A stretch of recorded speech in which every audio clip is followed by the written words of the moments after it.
বাংলাদেশ জাতীয়তাবাদী স্বেচ্ছাসেবক দল করিমগঞ্জ উপজেলার অন্তর্গত জাফরাবাদ ইউনিয়ন স্বেচ্ছাসেবক দলের আজকের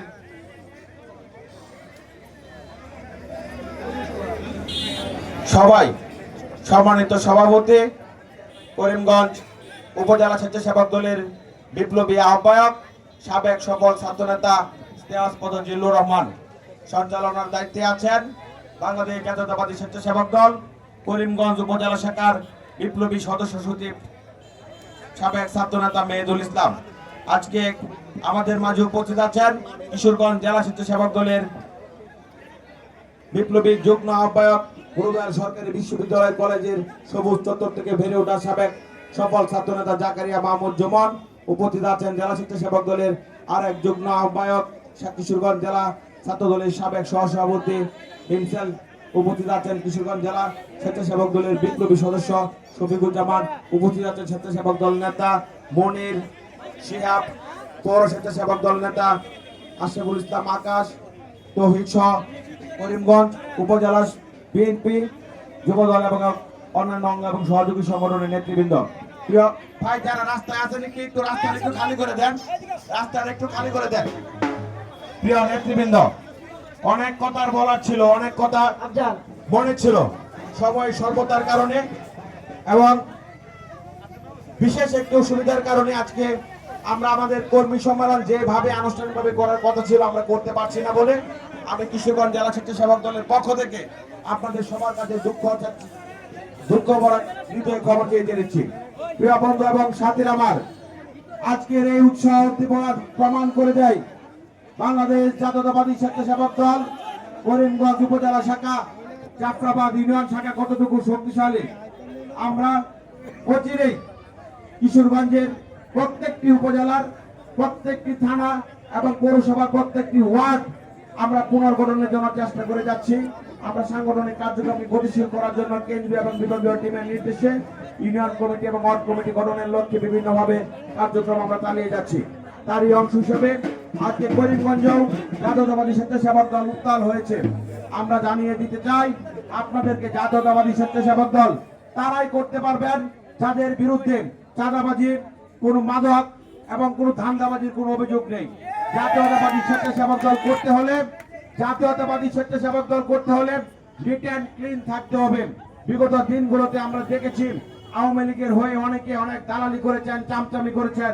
আওয়ামী লীগের সাথে রাজনৈতিক সম্পর্ক আছে এমন কেউ জাতীয়তাবাদী স্বেচ্ছাসেবক দল করতে পারবেন না। বন্ধু এবং সাথীরা, আমার বিগত 17টা বছর যাবৎ আমরা অনেক কষ্ট করেছি। আইলে খেতে রাইলে আমরা ঘুমিয়েছি। আমাদের সংসার, আমাদের ব্যবসা বাণিজ্য সরকারের কারণে আমরা অত্যাচার নির্যাতনের কারণে আমরা সঠিকভাবে করতে পারি নাই। আজকে হয়তো আমরা দল ক্ষমতায় নাই, কিন্তু সরকার যেহেতু নেই, আমাদের উপর অত্যাচারের স্ট্রিপ রুলার নেই। আজকে দলের এবং দেশের সুবাতাস বলছে।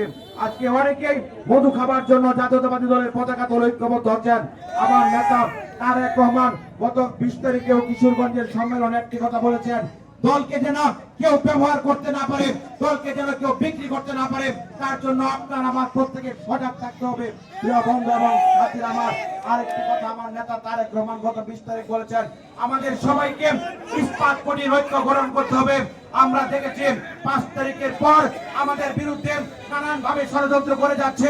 আমার নেতা তারেক রহমান যেন দেশের মাটিতে ফিরে আসতে না পারে, সে যেন একটি সুস্থ সুন্দর ভোটের পরিবেশ তৈরি না হয়, সে যেন একটি সুস্থ সুন্দর ভাবে সংসদ নির্বাচনের মাধ্যমে গণমানুষের সরকার প্রতিষ্ঠা না হয়, তার জন্য একটি পক্ষ দিন রাত পরিশ্রম করে যাচ্ছে, দিন রাত ষড়যন্ত্র করে যাচ্ছে। সকল ষড়যন্ত্রের মোকাবেলা করতে হলে আপনার আমাদের ইস্পাত কঠিন ঐক্য গড়ে তুলতে হবে। আমাদের মধ্যে রাজনৈতিক প্রতিযোগিতা থাকবে, কিন্তু প্রতিহিংসা থাকবে না। জাতীয়তাবাদী দলের বেলায় দেশনেত্রী বেগম খালেদা জিয়া, তারুণ্যের অহংকার তারেক রহমান, জাতীয়তাবাদী স্বেচ্ছাসেবক দল বিপ্লবী সভাপতি জননেতা জনাব এস.এম. জিলানী, বিপ্লবী সাংগঠনিক সম্পাদক জনাব রাজীব আহসান রাজীব ভাইয়ের নেতৃত্বে আমরা যেমনি ভাবে বিগত দিনগুলোতে ইস্পাত প্রতিরোধ গঠন করে শেখ হাসিনা সরকারের বিরুদ্ধে রাজপথে স্লোগান দিয়েছি, আন্দোলন করেছি, সংগ্রাম করেছি। আমাদের ভাই চৌধুরী আলম ইলিয়াস আলীকে খুন করা হয়েছে, অসংখ্য ভাইকে নির্মমভাবে হত্যা করা হয়েছে। জুলাই আগস্ট আন্দোলনের মাধ্যমেও প্রায় ১,৫০০ ছাত্র জনতাকে নির্মমভাবে হত্যা করা হয়েছে। ৬,০০০ মানুষ এখনো চোখ হারিয়ে আছে। আমরা কেউ কিন্তু আমাদের নিজের স্বার্থের কথা চিন্তা করিনি, আমরা দেশের কথা চিন্তা করেছি, জনগণের কথা চিন্তা করেছি, বাংলাদেশকে উন্নত বিশ্বের সাথে তাল মিলে কেমন করে নিয়ে যাব সেই বিষয়টা আমরা চিন্তা করেছি।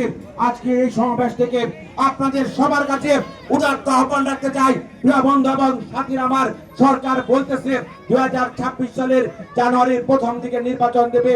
আর সেই নির্বাচনটা অর্জন করতে হলে আমাদের নেতা তারেক রহমান কিশোরগঞ্জ 3 আসন, করিমগঞ্জ তারালের যে